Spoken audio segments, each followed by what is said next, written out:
Estamos de volta com Tribuna Livre, hoje, terça-feira, 8 de julho de 2025, e a gente vai falar sobre educação antirracista. O Brasil celebrou no dia 3 de julho o Dia Nacional de Combate à Discriminação Racial, uma data, marca a aprovação da Lei Afonso Arinos, lá em 1951, mas o combate ao racismo não deve ficar restrito apenas às datas do calendário, né? Exatamente, Adriana. E o racismo não tira folga, viu, gente? Ele aparece nas escolas, nas empresas, nos bairros e nas falas. E por isso que o enfrentamento precisa ser diário, principalmente nas escolas, lugar de formação e construção de cidadãos. Pois é, a gente vai falar sobre a educação antirracista e para falar sobre o nosso tema do dia, a gente está aqui recebendo a advogada e educadora Cristina Tadiello, Cristina Tadiello, e o historiador e sociólogo João Saraiva.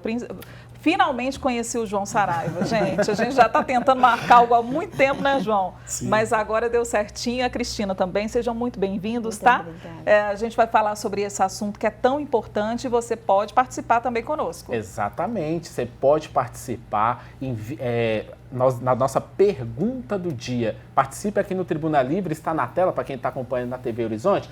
A sua escola ensinou de verdade o que é o racismo? Pergunta importante, viu? Então, mande a sua participação. O nosso WhatsApp, você já sabe, 994122179. 994122179. Estamos aqui esperando a sua participação. E a gente colocou essa pergunta exatamente para provocar a nossa audiência para o que é o ensino de verdade, né, do que é racismo. O que a gente vê, o ensino tradicional, fala o que é racismo, mas não ensina de verdade, de fato, não tem não trabalha os autores negros, né, a cultura, e muitas vezes tudo isso muito conectado com datas, né, de celebração. E não se fala sobre isso o ano inteiro. Eu queria uma análise de vocês, Cristina, começando por você, em relação a isso. O que é ensinar racismo de verdade, né? Ser antirracista? Primeiramente, bom ensinar dia racismo, a não, ser antirracista. Sim, Tá, gente? Pelo amor de Deus. Primeiramente, bom dia a todos. Estou muito honrada pelo convite, pelo qual eu agradeço. A grata surpresa de ter o João aqui. A gente já se conhece das nossas vivências, né? Conheço muito a família do João, enfim. E a gente está sempre nessa luta, né, João? Desde sempre. A questão do racismo, a gente tem que pensar numa construção social, na estrutura social na qual a sociedade se mantém. Então, o racismo ele vai além de palavras, de insultos, de gestos. Ele está no cerne de uma questão que foi racializada, que a humanidade foi racializada pelo, né, o conceito, né, que a gente tem hoje da branquitude, certo? Então, o problema racial ele está na questão dessa construção, nessa balança social da igualdade, que não é uma balança, né? Ela está bem desigual, né? E nesse entendimento de fato o que é o racismo, porque como você bem falou, o racismo ele é sutil, né? Ele é muito inteligente, o racismo. Ele está em pequenas coisas, em pequenos atos, em pequenos enfrentamentos que a gente encontra socialmente no dia a dia, no qual a gente às vezes nem percebe. Quando você vai ver, já tem uma rede. Então, trazendo para o tema da educação, a escola exerce esse papel fundamental nessa reconstrução desses conceitos, nesse entendimento, para que a gente comece a ter uma sociedade mais equilibrada. E como implementar nas escolas essa política antirracista, João? Esse ponto trazido por vocês é muito importante, porque quando a gente pensa sobre uma sociedade brasileira estruturalmente racista, a gente está pensando sobre a história da criação da nossa sociedade. A gente está pensando sobre valores que foram colocados, internalizados dentro das pessoas. Daí muitas vezes a gente pode até pensar, poxa, mas minha educação foi para incluir todo mundo. Não foi uma educação racista. Eu não escutei minha mãe nem meu pai falando alguma coisa. Só que como é a sociedade, como são as questões imagéticas do dia a dia, que estão ali informando para a gente sobre o racismo, que estão colocando pessoas negras na representação de lugares que são lugares sociais, que são de vulnerabilidade, de inferioridade, a gente acaba internalizando isso. E a gente internaliza isso também enquanto pessoas negras, né, Cristina? Sim. Então, a gente tem um processo de racismo, que é um processo que é um racismo que, sendo estrutural, está na nossa cultura, está nos nossos valores, e é um racismo que, por definição, é aprendido. Muitas vezes a gente escuta falando, nossa, ninguém nasce racista. Mas às vezes a gente vê episódios também de crianças muito cedo na escola tratando com discriminação colegas pretos, colegas pardos. É por quê? Porque esse racismo já foi aprendido. A escola, então, ela vem na ressignificação de alguns valores sobre pessoas de raça negra, pessoas de raça indígena, principalmente no Brasil. E como que a escola pode fazer isso? Através de conteúdos afirmativos, no sentido de atuar dentro desse antirracismo que você traz, através também de referências de autores negras e negros, através de pautar a escravidão como algo que tem uma continuidade no sentido da nossa sociedade até hoje, tem um reflexo que não é um reflexo pequeno, mas é algo que continua pautando os lugares sociais que negros e negras ainda ocupam. Perfeita colocação, nós vamos continuar falando sobre esse tema, mas nós vamos fazer só uma pausa rapidinho, o intervalo rapidinho, e na volta continuamos aqui no Tribuna Livre falando sobre educação antirracista. Voltamos já.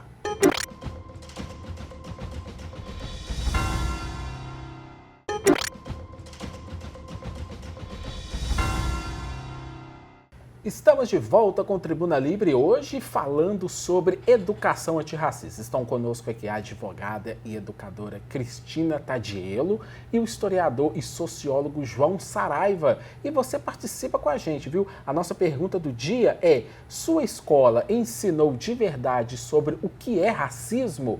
Nosso WhatsApp é o 994122179. Pergunta está na tela para quem está nos acompanhando pelo YouTube e pela TV Horizonte.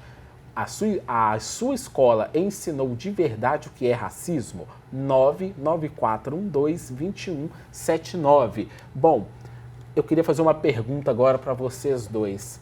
A escola hoje tem sido um lugar do racismo ou de enfrentamento ao racismo? Por quê? Eu não me lembro de ter estudado coisas relacionadas aos negros. Lembro muito pouco sobre Zumbi, mas Dandara e tanto outros personagens. Como a gente pode avaliar isso hoje?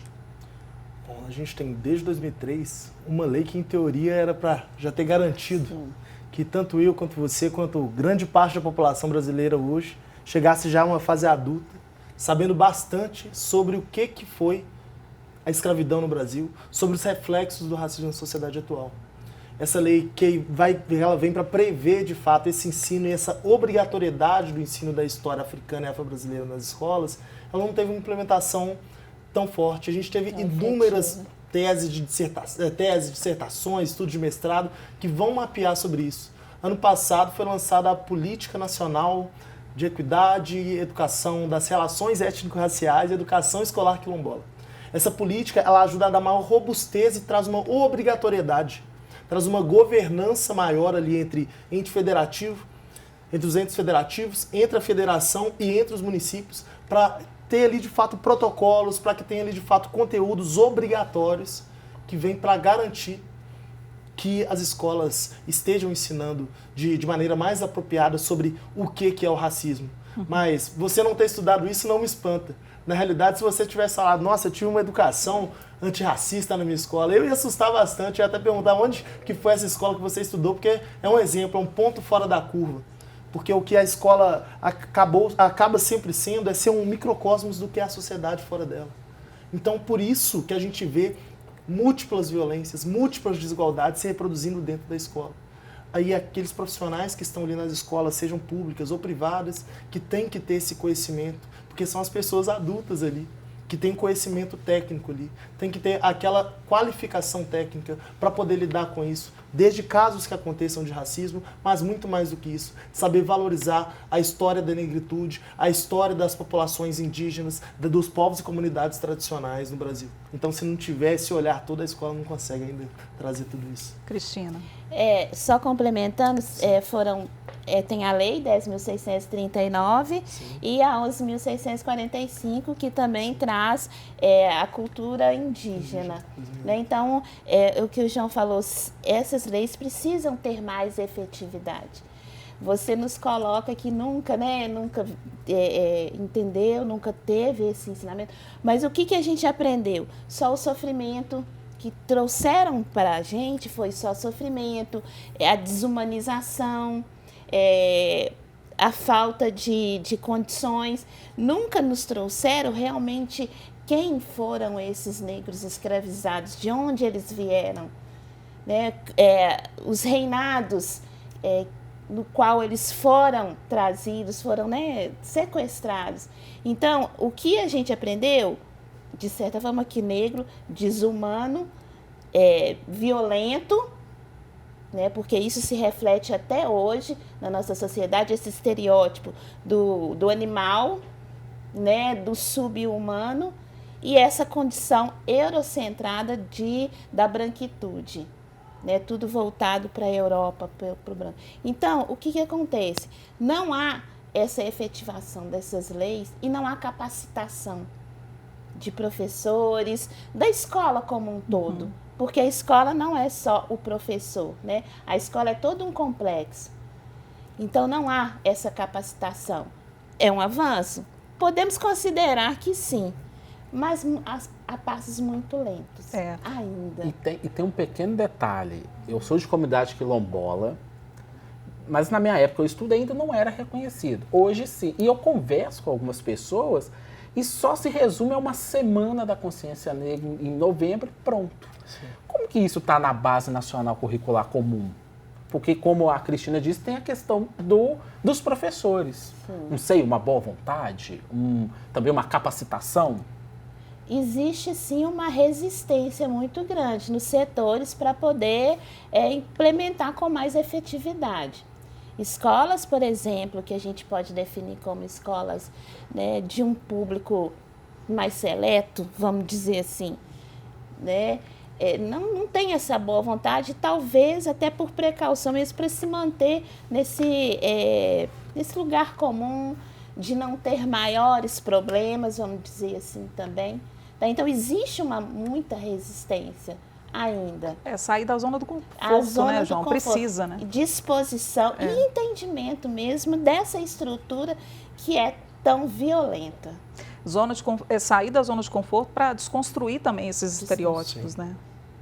Totalmente, é isso. Esse racismo que foi aprendido, que necessita de ser desaprendido. Mas como que a gente aprende algo e desaprende algo? A gente faz isso normalmente quando a gente ressignifica. E essa ressignificação vem de colocar novos conceitos, novas ideias, novas percepções e novos olhares sobre o mundo a partir disso. Eu gosto de brincar muito, né? Eu estudei aqui na PUC, no curso de Relações Internacionais. Um dos professores, o professor Onofre, ele sempre falou: ideologia é a lente, para até usando óculos, é a lente pela qual a gente enxerga o mundo. Então, qualquer pessoa tem alguma ideologia. E a cultura que vai nos informar isso. Se a cultura do Brasil é uma cultura institucionalmente racista, os olhos pelos quais, as lentes pelos quais a gente enxerga o mundo são lentes racistas. Então a gente precisa de trocar basicamente o óculos. A gente tem que começar a enxergar de outra maneira para poder ressignificar, criar novas práticas, ter novas ações que sejam de fato contundentes. E a gente vê, né, nos cargos de poder, por exemplo, no nosso parlamento, no próprio executivo, né, a dificuldade da gente ter também, né, representantes negros. Sim. Hoje a gente tem a ministra Margareth Menezes, né, ministra da Cultura, a Macaé Evaristo, dos Direitos Humanos, que são de fundamental importância. Macaé, inclusive, mineira, né, representando a Aniele Franco. Então a gente vê, né, a gente está contando aqui no dedo, né, quantas pessoas estão em cargos importantes e que poderiam fazer também com que toda essa luta tenha voz. Né? E aí, quando a pessoa, eu imagino, me coloco no lugar da criança, quando ela se vê, ou quando ela vê numa sociedade, ela se vê ali naquela sociedade que ela não se vê representada, né? De certa forma, não é isso? Sim, não há representação. Né? A gente agora tem um boom, né, midiático aí, novelas, por exemplo, com protagonistas negros e negras. Mas isso ainda é um passinho. Por quê? Por que a gente tem que se espantar em ver um protagonista negro? Por quê? Né? Então, esse pensamento engessado que foi trabalhado durante séculos e anos é que a gente tem que reconstruir, né? Ressignificar. Mas né? você sabe o que eu acho em alguns casos? Colocam protagonistas negros, pessoas negras na televisão, no teatro, sei lá onde for, mas algumas empresas colocam só por colocar, por alguma lei, por cota em propagandas, mas não é só por colocar, não é? Tem que ter o porquê disso, pela importância da cultura antirracista e tudo lá. Não, nós vamos colocar porque nós temos que colocar, nós vamos ficar bem com a sociedade, vamos colocar aqui, vamos colocar um ator negro aqui, vamos colocar um jornalista negro ali. Às vezes eu vejo que na prática, dentro da empresa, isso não acontece. Se puder comentar sobre, existe uma área, né, que pensa principalmente sobre o mundo corporativo, que é a área do ESG, que vem pensar sobre responsabilidade social, responsabilidade ambiental. Aí dentro disso começou-se, desde o assassinato de George Floyd, em 2020, as empresas a terem um olhar mais estratégico sobre isso e pensarem sobre uma sigla de 3 letras, que é DEI, né? Diversidade, Equidade e Inclusão. Então, diversidade seria talvez ali você só colocar as pessoas como imagens ou só para fazer quase que uma propaganda. Equidade é quando a gente começa a tratar os diferentes com diferença para proporcionar um acesso que seja mais equânime. E a inclusão, de fato, é fazer com que essas pessoas estejam também em espaços de liderança, em espaços estratégicos, tomando decisão sobre rumos e diretrizes institucionais. Basicamente, é como se a gente fosse, num exemplo bem didático, mas meio bobinho, aquela historinha dos 3 porquinhos, da casa de palha, da casa de madeira e da casa de tijolo. E aí eu faço até esse vínculo em relação à questão que o colega trouxe sobre a Semana da Consciência Negra. Quando você reduz somente a um dia específico, é importante. Não podemos deixar de falar sobre. Mas é uma casa de palha.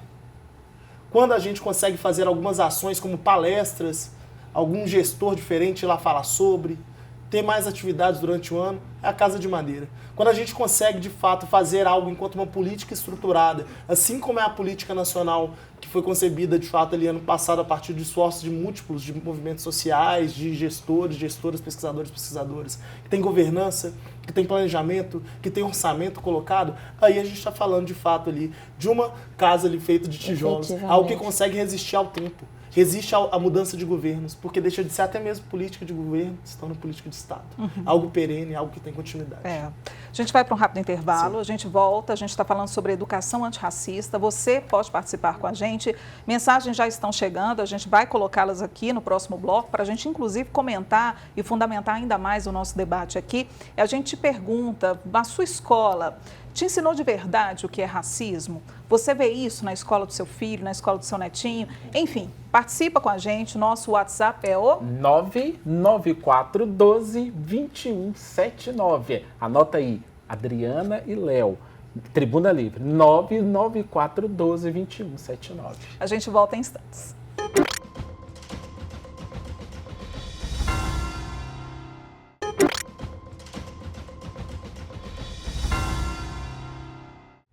Estamos de volta com Tribuna Livre, hoje falando sobre educação antirracista. Estão aqui conosco a advogada e educadora Cristina Tadiello e também o historiador e sociólogo João Saraiva. Você participa com a gente, claro, respondendo a nossa pergunta do dia. Sua escola te ensinou de verdade o que é racismo? Nosso WhatsApp é o 99412-2179. Ensinar o que é racismo exatamente para combater, né, essa situação, para estruturar uma política antirracista que, ao longo da nossa discussão aqui, a gente está vendo que vai ser difícil. Pelo menos assim, é um passo de cada vez, né? Ainda estamos um pouco longe dessa política ser estruturada, né? Enquanto política pública já está estruturada, enquanto lei já está estruturada há mais de 20 anos. Na prática. Enquanto política, há mais ou menos um ano, já tem tido uma implementação cada vez mais robusta. E isso é muito importante. E algo interessante que o Léo trouxe, às vezes vai depender da boa vontade de professores para as coisas funcionarem. Quando a gente pensa sobre essa palavra boa vontade, eu gosto de chamar quase que de pontos de inflexão, que não estão só dentro das escolas, mas estão nas escolas dentro do corpo gestor, dentro da sala de aula enquanto os professores e educadores, mas estão também dentro das secretarias municipais e estaduais de educação, Pessoas, usualmente pessoas negras ou pessoas indígenas, que estão ali trazendo a pauta, que estão ali fazendo uma luta perene para isso. Quando a gente vê a própria Macaé Evaristo, a gente vê uma pessoa que parte deste lugar da gestão escolar. A gente tem vários e vários nomes que partem do chão da escola, de pessoas, principalmente mulheres negras, que sempre protagonizaram nesse espaço de dizer, precisamos pautar isso, precisamos trazer isso. Hoje a gente tem uma política nacional, e isso é muito grande, isso é muito potente. E tendo essa política nacional, a gente tem que entender o que deu origem a essa política. É a luta de muita gente que foi invisibilizada no caminho. E a adesão, né, do pessoal. Totalmente. Bom, vamos ler as participações que estão chegando aqui pra gente. Olha só, o Sérgio Nogueira, muito bom dia, Sérgio, tá dando bom dia pra gente, desejando saúde Sérgio. E paz. E ele diz assim, ó, sobre o assunto do dia, a educação antirracista é um processo contínuo que exige o engajamento de toda a comunidade escolar e sociedade como um todo. É um compromisso com a construção de um futuro mais justo e igualitário para todos. Faço das palavras do Sérgio as minhas, viu? A Maria, obrigado Maria pela sua participação. Um jovem negro foi assassinado em São Paulo, saindo do trabalho, porque correu para pegar um ônibus. Eu vi esse caso ontem, viu? Parece que foi na sexta-feira. Por que essas coisas têm sido tão recorrentes no país? É um bom questionamento que a Maria faz para a gente. Nesse caso aí, a gente volta no início da nossa fala, no início do nosso bate-papo aqui, quando a gente fala do racismo estrutural. Né? A gente vem de uma estrutura, principalmente brasileira, extremamente racista, e a gente volta na história, a gente contempla um termo meio, né, que eu não é o adequado. Mas a gente tem o racismo científico, né, na figura do Lombroso, que estereotipou os negros, principalmente os negros. Pessoas com determinadas características são mais propensas a tipos de atitudes. Quem são essas pessoas? Né? Os negros, principalmente os negros. Então, isso institucionalizou as ações políticas, institucionais, que acontece isso aí. O negro, ele é visto como marginal, como violento. Como uma ameaça. Ameaça, exatamente. Então, essas coisas ainda acontecem porque o racismo ainda estrutura as ações da polícia, das escolas, dos centros administrativos. Então, é realmente um processo de reconstrução daquilo que nos foi apresentado. João, quer comentar, João? Acho que é muito importante nesse tipo de caso também a gente trazer como uma variável importante de análise, quando a gente pensa dentro do escopo da educação antirracista, é que a educação ela não pode ficar sendo pensada somente para dentro de sala de aula. Senão a gente vai estar contemplando somente quem está em idade escolar hoje, quem trabalha diretamente com a educação. Se a gente não está pensando sobre uma educação que é voltada para servidoras e servidores públicos, que seja uma educação ali antirracista, que seja um plano continuado ali de entendimento sobre diversidades e desigualdades, a gente não consegue nem construir boas políticas públicas. Porque são políticas públicas que acabam não conseguindo ver. São políticas públicas que enxergam de maneira distorcida o que é a realidade. Como que você cria um bom plano de solução, ainda que eu te dê todo o orçamento do mundo? Como que a gente cria um bom plano de solução para problemas sociais que as pessoas não conseguem enxergar? Ou se as pessoas conseguem enxergar, não sabem como dar um nome para aquilo, ou tem medo de dar um nome e parecer militante demais, ou parecer que está errado, ou isso não satisfazer a vontade política de determinado partido que está no poder. Então, a gente precisa de pensar uma educação antirracista para a sociedade, não só para dentro das escolas. A gente tem mais uma interação. Nós temos mais um telespectador, uma telespectadora que não quis se identificar. Olha, ela diz assim, ó, essa pessoa, eu sofri racismo de uma pessoa que foi professora e diretora, sendo ela uma pessoa que tinha que dar exemplo. E obrigado pela sua participação. Queria fazer uma pergunta, talvez para o João. Em termos de país, vamos colocar aqui Brasil, América do Sul, também América do Norte. Como que essa questão do racismo, ela se apresenta, ela vem sendo trabalhada? Onde, vamos dizer assim, há mais casos de racismo? Sabe me dizer? Então, dizer sobre onde tem mais casos de racismo é algo que é até complexo de dizer, ou dizer onde o racismo, entre aspas, é pior, é também muito complexo de dizer. Até porque a gente pode falar sobre, entre aspas, 2 modelos sobre configuração racial de sociedades que foram extremamente marcadas pela questão racial. A gente pega, por exemplo, o exemplo dos Estados Unidos e África do Sul. A gente tem um movimento de segregação que é extremamente forte dentro das leis. Que aí a gente consegue ver desses filmes antigos, falando dos movimentos ali de Malcolm X, de Martin Luther King, que tinha ali também Rosa Parks dentro disso também. O ônibus, nesse lugar do ônibus só podia sentar branco, aí tinha uns lugares ali que poderia negro. Esse bebedouro é só para branco, esse aqui é só para negro. Isso é um movimento de segregação. No Brasil, a gente viu uma segregação vindo de maneira mais informal, no sentido de não estava necessariamente nas leis do Brasil o racismo. Só que é extremamente marcado na nossa sociedade. E daí hoje a gente consegue pensar, Estados Unidos elegeu Barack Obama, só que sabe qual que é a população negra dos Estados Unidos? Afro-americana? 15%. No Brasil a população negra é 56%. 53%. E a gente pensa, no Brasil a gente não teve o apartheid, mas lá nos Estados Unidos, onde teve um apartheid social, porque foi um apartheid, eles conseguiram eleger um presidente negro. E aí a gente se questiona. Aí, por isso que eu te trago em relação a isso, sobre a questão de número de casos de racismo, o que poderia também ser pensado sobre onde seria o pior. A gente está pensando sobre consequências sociais, a gente está pensando sobre o quê? Sobre configurações. É porque cada lugar tem sua especificidade. Essa história. E o fato é, a gente consegue aprender um pouco com cada realidade, mas é muito fundamental a gente entender a especificidade do racismo no Brasil, porque qualquer pessoa dos Estados Unidos que vem aqui, pessoas negras dos Estados Unidos, afro-estadunidenses chegarem aqui, vão sentir o racismo de maneira diferente, porque não é a mesma coisa. E isso é muito importante. Dentro das relações internacionais, acabou que eu pude estudar bastante sobre isso.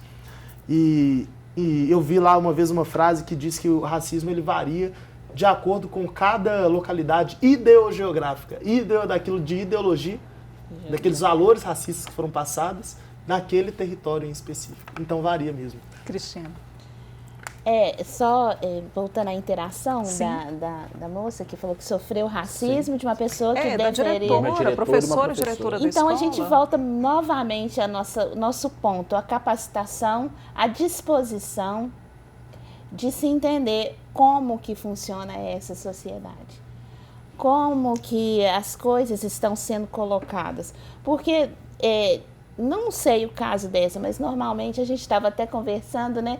Eu conheço pessoas, mulheres, por exemplo, negras, que não se reconhecem negras e entram nesse esquema racial, nesse esquema de exclusão, né? Então, é a disposição, é a vontade de entender, de buscar e de colocar em prática essa reconstrução de valores. Tem essa questão também da escola, igual a participante disse.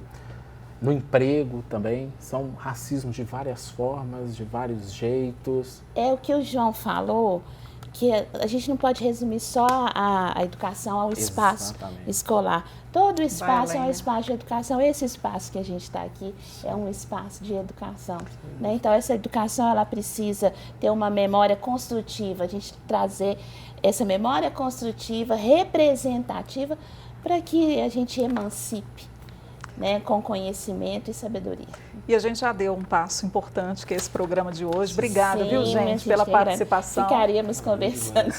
Por muito tempo, mas a gente aguarda uma próxima oportunidade, a presença de vocês novamente aqui, tá? Obrigadíssimo. Porque o Tribuna Livre está chegando ao fim. Exatamente.